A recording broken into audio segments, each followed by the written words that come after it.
Hi guys, Skypoint here, and they have finally dropped the Defenders of Caliban are in game, so as always we are going to take a first look at their cards.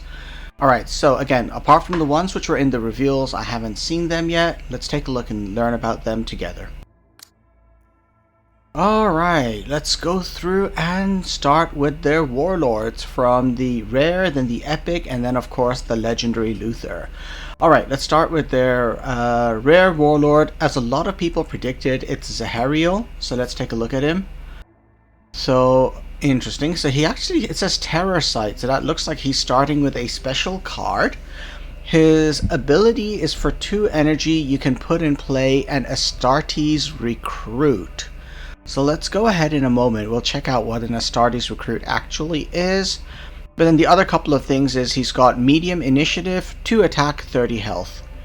Alright, so to take a look at what an Astartes Recruit is this guy. So, for 2 energy, you get to put in place a free 2 energy unit. Well, I guess it's not really free, but you get to put in place a 2 energy unit with 2 attack, 3 health. That's better than average stats for the energy cost, and it has duplicitous. So Zahariel is a little bit of a slow ability because you spend 2 energy, you don't do anything to the enemy immediately, but you get a pretty useful unit. With 3 health and duplicitous, it should be relatively hard to remove, especially in early game compared to some other abilities. So I like it actually, I think this is pretty cool. Let's quickly check some of his chat lines as well. So let's see here. I am master of the mist tide. And his greetings okay. You're not ready for the likes of me. That was excellent. Okay, so far so good. You're letting your hate skew your judgment. That's kind of cool if the enemy makes a mistake. I grow weary of these particular tricks. When people are doing sort of funky moves. And lastly, you will pay for this. Alright, his chat lines, they check out. They're pretty good. Alright, then the other thing we're going to see is what exactly is Terror Sight. So let's scroll down to the bottom, and there's Zahariel's unique card. Your warlord can act again this turn. It's not super great so far. I mean, there's a couple of ways it can synergize. We'll see that in a moment. Well, you know, we saw one over here, the counter attack. So give sneak attack to a unit with friendly unit with 3 or less attacks. You spend 1 energy to give Zahariel sneak attack, and then you can spend 1 more energy to give him Terror Sight, and that way he can basically do 4 damage to an enemy immediately. It's okay, I guess. But his ability is probably more useful, I think, than his card. Alright, so next up we have Lord Cypher. We saw this guy in the reveals. His energy ability is 2 energy, and you can choose a tactic from your deck and draw it. I'm curious to see how this works. If your deck consists of 30 tactics, will you get a screen where you have to scroll through all 30 and pull out the one you want? Or will it be random? I don't know. We'll see whenever we run him, but maybe in the event or something. So choose 1 tactic in your deck and draw it. It's an expensive ability, but it does give you the option of pulling out the perfect tactic from your deck. Assuming it lets you see everything. Otherwise, you still get, even if it gives you a choice of tactics to pick from, it's not bad. I just feel it's a little bit underwhelming. Medium initiative, average stats for an epic. Alright, let's just check a few more things. What are his chat lines? At last, we are assembled. Okay, I like the voice. Power has a price. You're about to pay it. Interesting. Uncustomary, yet remarkable. These rights are dangerous. Yeah, you want to play that when Angron equips an axe and pushes up his attack. Borrowed power is no power at all. An unnecessary complication. I like them all, actually. They're pretty good chats. Alright, so that was Cypher, and now we're on to the main man, Luther. Let's take a look at Luther. So, 2 attack, 40 health. Energy ability, give -3 to an enemy this turn. So note that's only this turn, so it's doing it during your own turn. but that's quite likely to help enable your troops to survive. And it really looks like, with a lot of their duplicitous and things like that, The Defenders of Caliban are a lot about keeping their troops alive. The other very handy thing over here is that... Actually, no, never mind. It's only this turn, so I think that's it. Let's take a look at his chat lines, and then we'll check out his reckoning. To whom do I owe this honor? No one's coming for you. Now, this is a battle. Okay, the first two are a little bit flat. I like number 3. Let me return the honor. That's good when the enemies just damage you and you hit him back. Time is short. Yep, when people are taking way too long. If days long gone, you would have died for that. Okay, not bad. Let's go ahead and look at his reckoning now. So, okay, that's interesting. Luther does not have a reckoning. That is the first leader for a legion who doesn't have a reckoning. Although having said that, when Kabanda first came out, he had no whisper type thing either. And eventually as part of a balance pass, they gave him one. But at any rate, it looks like at launch, Luther does not have any kind of reckoning ability. That potentially puts his health at a bit of a disadvantage compared to other Legion legendary warlords. Although, of course, there are a lot of warlords who never actually trigger that, so they don't get the health bonus from activating a whisper or a reckoning. Still, it means Luther is kind of unique among the Legion's legendaries. I think Captured Mandragorax and... yeah, I think Captured Mandragorax is the only other legendary warlord without a reckoning. Alright, so that's the warlords. Let's run through the units. Now, we've seen some of those in reveals, but I didn't pay too much attention to them, so let's go and look at them in more detail. So this is an infantry, not an Astartes. 1 energy, 1 attack, 1 health, but with a free ability, so even though they've got really low health, when they survive, they deal their damage for free. So you probably don't want to put these guys in your deck. I don't think they're worth taking up room in your deck, but they get created by other cards, so view them as sort of a token unit. We have Vigilance, give 2 health and frontline to a friendly troop. Potentially you could stick that on a Caliban Jaeger after it attacked to try and make it soak up some damage, but because it doesn't buff the attack, you probably want to give this to a unit which is going to do more damage to things that hit it. Alright, our first epic card, Tarshin Recon Squad. They come with Duplicitous, so they're sort of a little bit safer when deployed, and this is one of your anti-stealth units, and coming in at just 2 energy, I think this is a very good card. Because it's a nice, cheap anti-stealth card. I like it. Astartes Recruit, we just saw these already. Very average, actually not even very average, above average stats for their cost, plus the Duplicitous ability. It's not a bad card. Again, I think you probably don't want to put these in your deck, but you'll use them when they're created by other troops and abilities. Hadwin Squad was in my reveal video. This is fantastic. I like it a lot. Duplicitous to protect it, and Sneak Attack to make sure it stays a threat. Great unit. Local Uprising. I like the artwork on this. A sword sort of tied up with a chain. But look at this. Your troops with 3 or less attack gain Sneak Attack this turn. And so we're already seeing that there's a fair number of low attack troops in the Defenders of Caliban. And with Local Uprising, they'll just stick around longer. Uncertain Allegiance, we saw this in my reveal video. Give Duplicitous to a friendly unit, including your Warlord, until the next turn. So this will be very useful against Angrons and Kabandas, Night Haunters, and Ferrus Manuses. Basically a bunch of the popular Warlords plus Ferrus Manus. So I think this card will get used quite a lot. It looks really good to me. Just to round off on that, the reason it looks good to me is it protects one of your units, and hopefully that means your warlord, from the enemy warlord. Oops, there's my alarm. Alright, Alekos Squad. So this was from my reveal video. I like it. Very low health, but as an opening move, it's because of Duplicitous. Well, early game move because of Duplicitous. I find it looks very attractive. It's also a really strong candidate to play Vigilance onto. Even though Frontline and Duplicitous Frontline cancels out Duplicitous, but with Vigilance this turns into a 4 energy unit with 4 attack, 4 health, which is Not bad, plus unstoppable. Okay, Betrayal we saw before, so deal 2 damage to the enemy warlord, plus 1 for each troop you control.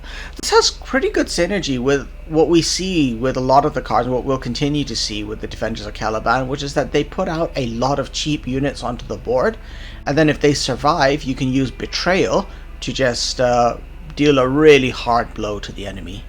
Depending on your build, this might be a good card to include, if you're going for a swamp the enemy with units build. Caliban's Crusade. Alright, so this is a tactic. It's epic, 3 energy.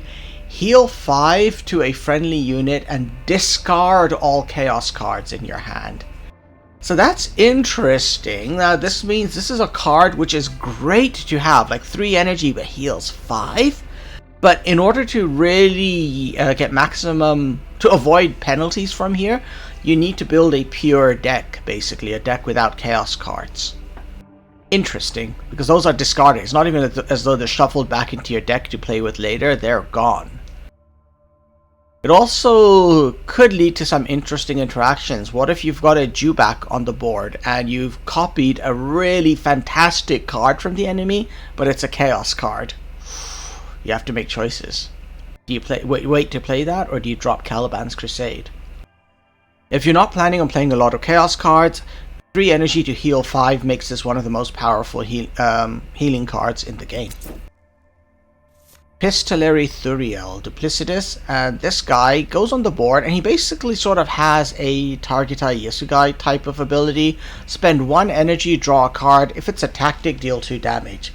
So, as I keep saying, 2 energy should be viewed as the base cost of drawing a card. So this is a discount card draw with the possibility of damaging the enemy. So it's like a void engagement on a unit. Not bad. The only downside is Epistolary Zahariel can be taken out quite easily. Duplicitous might make it so that he survives a turn, but as soon as he activates his ability, Duplicitous goes away. Alright. Exiled Veterans. Transform a friendly Astartes into Magron Veterans. Okay, I've got to see. What are Magron Veterans? Oh my. 5 energy, 4 attack, 6 with Battle Honor, gaining Duplicitous whenever they kill stuff. That is very cool. It's a 3 energy tactic, but it means that you can drop a unit on the board, so something like Astartes Recruit, and then after they attack, you transform them into Magron Veterans. And I believe in this game, transformations like that include the full health of the unit. I think that's the way it works. So this becomes an interesting type of move. Similarly, Epistolary Zahariel, you put him on the board, you use his ability, and then you can transform him. And I wonder if transforming restores Duplicitous to them as well. That could make things very interesting. I want to play around with Exiled Veterans, see what it does. Master Ramiel, legendary. So what's this guy do? He has Duplicitous and he buffs adjacent troops, although he's very weak himself. It's not bad. This obviously has synergy with that type of build I was talking about before, where you put in lots of cheap troops. And because Duplicitous only goes away when he attacks, and with only 1 attack, he's probably not worth attacking with. So you just try and leave him on the board and buff the troops around him. Interesting. When it works, I'm sure it'll work pretty well. It's just, I don't know. He's going to be a priority to take out, although at 3 energy, it may be worth doing that, putting him down as a distraction perhaps. And of course, he only buffs adjacent troops, so putting him next to your warlord doesn't help. Secret Assembly. Put in 2 random troops with Duplicitous in your hand. Reduce their cost by 1. So this is actually pretty cool. Because it reduces the cost of 2 troops by 1, it's effectively a 1 energy card which puts 2 more cards in your hand. I think it's very good. Running out of troops to play is always a huge problem, and I think this is not bad. It's nice and cheap. You can play it early game and set yourself up for a strong turn later on. I like this. Wardens of Alder Rook. 3 energy, 2 attack, 4 health. and for 1 energy they buff other troops. Now, a lot of troops like this, who go on the board and buff the rest of your board for in return for energy, and who do not have can act again, tend to be unpopular because it's very slow. This only tends to be worth it if you put them on the board, they survive until the next turn, and then you dump a bunch of troops onto the board, and you still have the energy to play their ability. So I don't like it. Their only saving grace is for the energy cost. They've got average stats, low attack, higher health, but I don't like these guys. I would not want to put them in a deck I make. Aspirants of the Order. So this is a 4 energy card. Put in play 2 Astartes recruits. Coming back to these guys. So as I said earlier, Astartes recruits, you probably don't want to have them sitting in your deck taking up room. But this is not a bad way of getting them. Especially if you have other cards which will take advantage of that, like Exiled Veterans or Local Uprising. So yeah, Aspirants of the Order, I think it's not bad. Caliban Knight. Now this might be the first unit we've seen in the game, which is riding a horse and wearing plate armor and carrying a sword.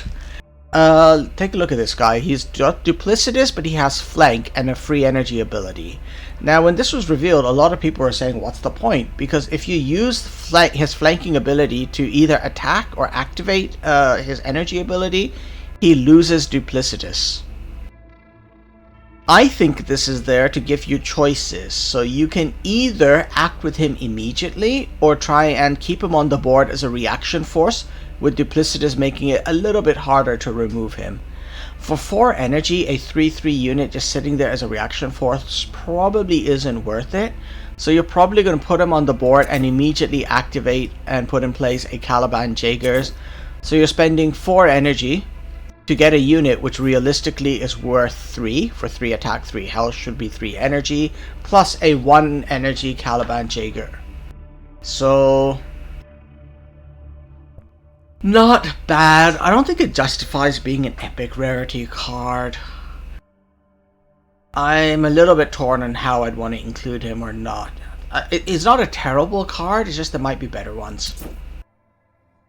Obsidian 04. Alright, speaking of better ones, 4 energy now, same cost, does not have flank, but it has front line and 5 health as opposed to 3 health, still has 3 attack, and its energy ability is not free, but for 1 energy, put in place an Astartes recruit, which I think is a much better unit than a Caliban Jaeger. So I actually think Obsidian 02 is better than the Caliban Knight. Okay, next legendary, Pride of Caliban. I love this artwork, it's so medieval shield. Your warlord gains when you put an infantry in play can act again. Alright, gentlemen, I know I had just talked about how Obsidian 02 is better than Caliban Knight, but if you've played Pride of Caliban and say your warlord is Luther, right? So what you could do then is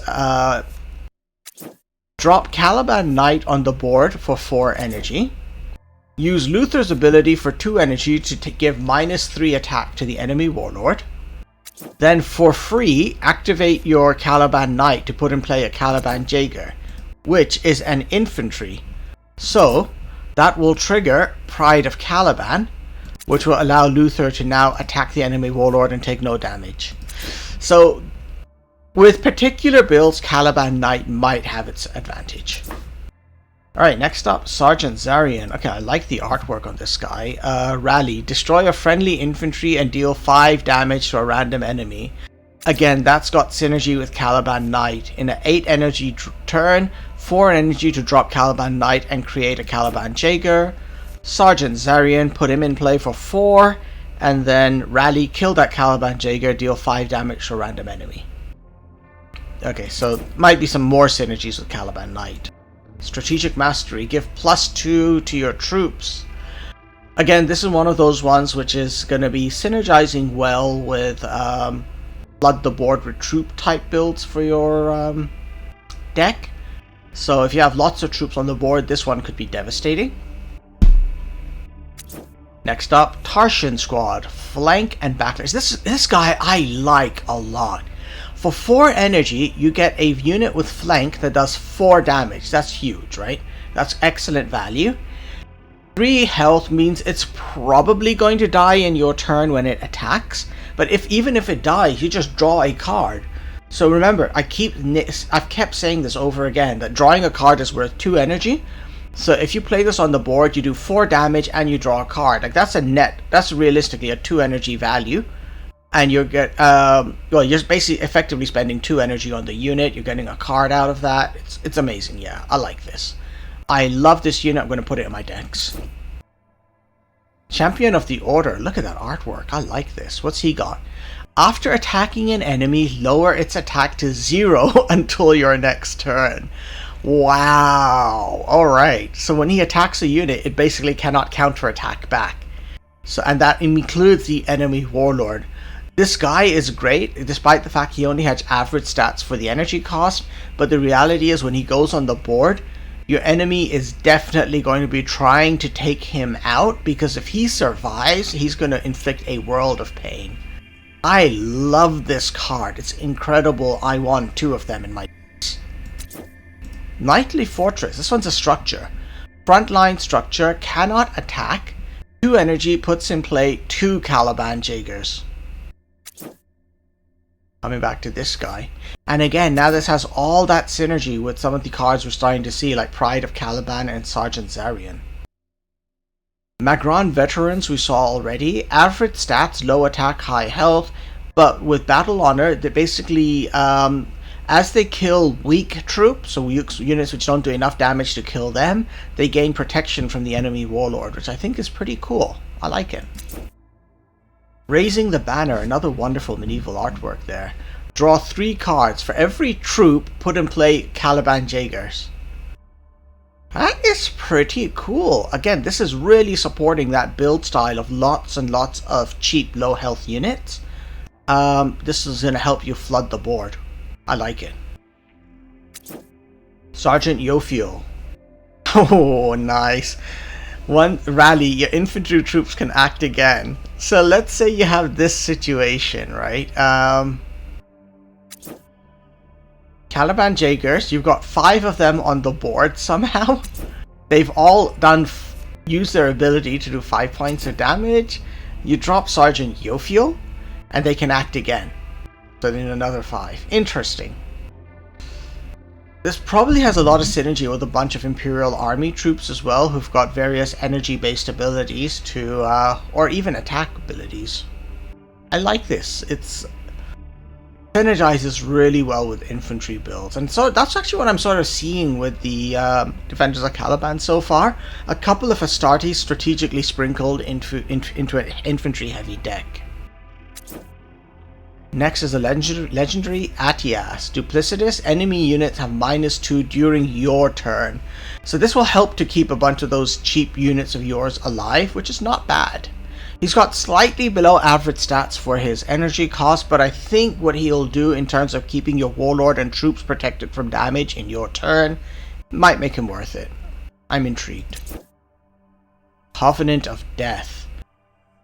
Destroy a random enemy troop for each friendly troop. Destroy all your troops. Oh, that's awesome! So let's say the enemy has a bunch of powerful units on the board. Covenant of Death to destroy them. Or even, if you manage to get 1 Jaeger onto the board, Covenant of Death will destroy the Jaeger and destroy all your troops. This will work really well with Zahariel, because he can always put a troop onto the board no matter what for 2 energy. And so for 8 energy, Covenant of Death will give Zahariel the guaranteed ability to destroy 1 enemy troop, which is really useful because quite a lot of the times you find yourself in a situation where you're facing the enemy warlord and 1 superpowered troop with him. So I like this. Praetor Castiel, look at this guy. When a friendly troop dies, put in play a Caliban Jaegers. Oh my god, so if you have him on the board and a bunch of Caliban Jaegers, as each Jaeger dies, you get another Jaeger. Very cool, I like it. Venerable Ecanis. Okay, nothing special about him, except excellent value for energy. He costs 6 energy, but he's got 7 attack, 7 health, which is better than average. So despite the fact there's nothing special about him, he's actually pretty good. He's one of the most powerful units you'll get for 6 energy. Brand of Fire, Sakaran Omega tank. Alright, what do we have here? Rally, deal 3 damage. If the target dies, gain flank. Oh, that's powerful. You're basically able to do 10 damage on your deployment turn. Like, you shoot one weak unit, you kill it, and it doesn't even say an enemy unit. You can kill one of your own Caliban Jaegers and then gain flank with this. I love it. This is cool. Irresistible Charisma, one of probably the most powerful cards in the game. Probably the single most powerful card. Take control of an enemy troop this turn, so it only works for 1 turn, but then you can give it flank. Sorry, give it fast. So the enemy has one really powerful troop, and it can be any kind of troop, right? It can be an Astartes, an infantry, a demon, it can be a vehicle. You can take control of the enemy's most powerful unit and hopefully kill him with it.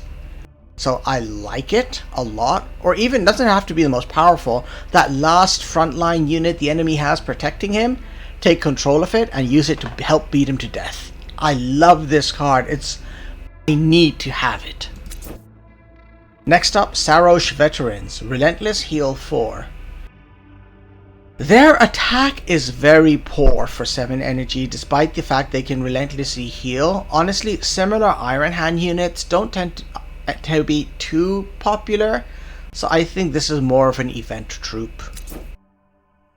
Caliban's Heart. Put 5 Caliban Jaegers in play and give them flank. This is 8 energy. 5 Caliban Jaegers with flank will do 5 points of damage minimum from their energy ability, which is not bad, and you can split out the damage as needed between targets. It's pretty cool.